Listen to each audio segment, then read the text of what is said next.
ประธานคณะกรรมาการยุโรปฟอนเดอร์เลเยนยืนหยัดร่วมกันเพื่อความเจริญรุ่งเรืองของยุโรปสำรวจการตอบสนองของยุโรปต่อภัยคุกคามการค้าระดับโลกและการเรียกร้องให้มีความเป็นหนึ่งเดียว And today I would like to focus on the threats to global prosperity and stability, thus our competitiveness, and the rise of protectionism. And as our domestic agenda cannot be seen separately from global developments around us, let me start with the US tariffs. When the dream of a united Europe began, it started with a very simple idea. Let's create one single market. Let's break barriers, take tariffs down. That is what made us strong. Because our companies grew, and so did the ties that bind us together. And then in the same spirit, we worked with partners across the world, including the United States. We built strong connections that we believed were unbreakable. And trade brought more than prosperity. It brought the idea of a shared way of life. And with commerce, our partnership has also grown. Countless are the friendships across the Atlantic. And because of this collective experience of the last, almost 75 years, so many Europeans feel utterly disheartened by the announcement from the United States. Let me be clear, Europe did not start this confrontation. We think it is wrong. But my message to you today is that we have everything we need to protect our people and our prosperity. We have the largest single market in the world. We have the strength to negotiate. We have the power to push back. And the people of Europe should know that together we will always promote and defend our interests and our values, and together we will always stand up for our Europe.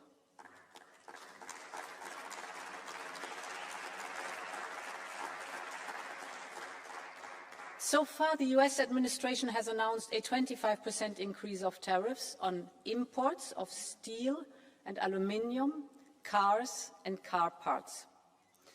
The next sectors facing tariffs will be semiconductors, pharmaceuticals and timber. And tomorrow we expect another announcement with so-called reciprocal tariffs that will immediately apply to almost all goods and many countries in the world.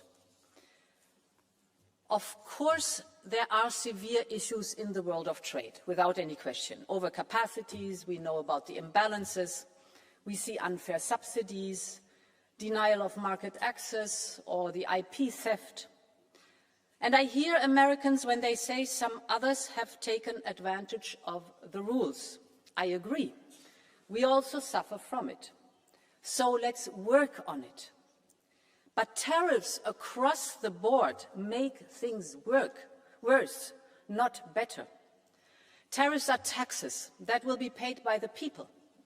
Tariffs are taxes for the Americans on their groceries and their medication. Tariffs will just fuel inflation, exactly the opposite of what we wanted to achieve. American factories will pay more for components that are produced in Europe. This will cost jobs. It will create a bureaucratic monster of new customs procedures. And today, nobody needs that, neither in the United States nor in Europe. So, our strategy builds on three pillars. First, we are open to negotiations. We will approach these negotiations from a position of strength. Europe holds a lot of cards, from trade to technology to the size of our market. But this strength is also built on our readiness to take firm countermeasures if necessary. All instruments are on the table.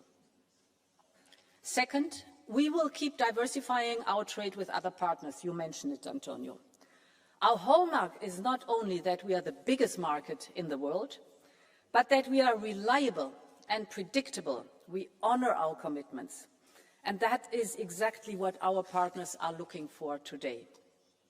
And my third point, we will double down on our single market. The single market is the cornerstone of European integration and values. It's our powerful catalyst for growth, for prosperity, for solidarity.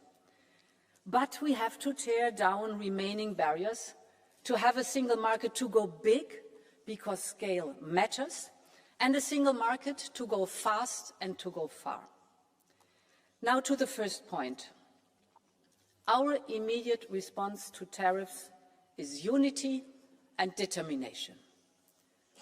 I have already been in contact with our heads of state and government on the next steps. We have this parliamentary debate now here today, and we will assess tomorrow the announcements very carefully to calibrate our response. Our objective is a negotiated solution. But of course, if need be, we will protect our interests, our people and our companies. And I want to be very clear on the aim of our response. We think that this confrontation is in no one's interest. The flow of goods and services between us, the United States and Europe, is nearly balanced. Of course, we are willing to work on the trade balance of goods as well as on the trade balance of services. This is the largest and most prosperous trade relation worldwide. We would all be better off if we could find a constructive solution. At the same time, it also has to be clear. Europe has not started this confrontation. We do not necessarily want to retaliate. But if it is necessary, we have a strong plan to retaliate, and we will use it. The second element of our strategy is diversification. Trade goes to where the business case is. We will open doors towards fast-growing markets across the world. Europe already has trade agreements in place with 76 countries, and we are now growing this network. We just concluded trade deals with Mercosur, Mexico and Switzerland. We launched the first ever clean trade and investment partnership with South Africa. We aim to conclude a trade agreement with India by the end of this year. We are in intense negotiations with Indonesia and Thailand. And later this week, President Costa and I will head to Samarkand for the first ever summit between the European Union and Central Asia. Europe has always been a trading continent. So let's connect with the beating hearts of the global economy. Our message is clear. Europe is reliable, Europe is predictable, and Europe is open for business. And the third point, honourable members, is unchain the single market. There are too many obstacles that tie down our businesses, and we have to do our homework. Mario Draghi is right when he says high internal barriers are far more damaging for growth than any tariff. End of quote. The single market, as I said, was born to tear down barriers between the countries, to erase customs and duties, and to make business inside the European Union as easy as possible. So we must go back to that idea and fulfill it. It must be easier for SMEs to sell the same product in all member states instead of relabeling it 27 times to comply with national laws. It must be easier for professionals to work across borders instead of getting stuck with different national bureaucracies. It must be easier for tech companies to launch a new service all across Europe instead of dealing with 27 different procedures. And it must be easier for our Europeans to invest in Europe instead of sending their savings to the other side of the world. This is the promise of the single market. So, honourable members, it must be fulfilled now.